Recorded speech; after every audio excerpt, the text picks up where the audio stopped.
Flight attendants, hospitality workers, gym instructors, musicians, beauty therapists, cinema workers. Lots of jobs that usually don't have all that much in common.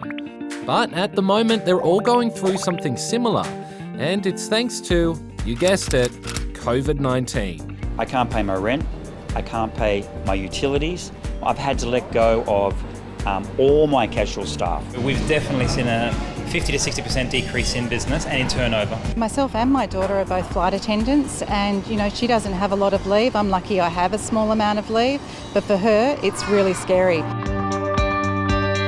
As I'm sure you already know, the government's brought in a whole heap of restrictions to try to slow the spread of the virus, and it's meant lots of places have had to close, including cinemas and entertainment venues, open inspections, nightclubs and pubs, amusement parks, libraries, galleries and museums, swimming pools, gyms and sporting venues. Oh, and travelling overseas and interstate is pretty much off the cards too. Because of that, thousands of people are now unemployed, and some business owners are worried they might not be able to reopen. It's got a lot of people concerned that Australia might go into a recession. So what does that mean exactly? You see, there is a delicate balance between all the things that keep the economy growing. If one part of it goes down, then the rest can follow.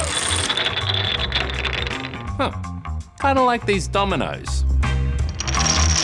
When lots of people lose their jobs, they have less money to spend on non-essential things. Businesses stop making money and in some cases close, which means the economy stops growing and starts going backwards. If that happens for more than 6 months, it's called a recession. Australia's actually been through a couple of recessions before. The biggest was in the 1930s, during something called the Great Depression. After a big stock market crash in the US, lots of people lost money. A lot of Western countries' economies suffered, including Australia's, and it took them a long time to recover. Of course, this situation is very different. In fact, it's something the world hasn't really seen before, not in modern times anyway. Governments around the world have basically had to shut down their entire countries.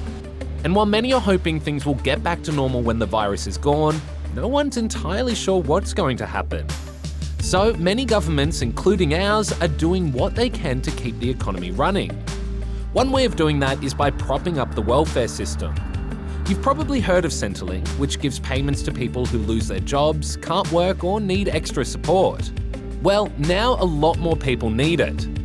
The government says it's making it easier to access and doubling the amount of money people who are unemployed can claim.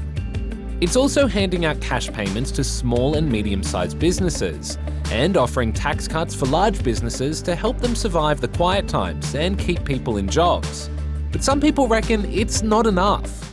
There may still be some changes ahead as people right around the world work to keep us all safe and healthy no matter what our jobs are.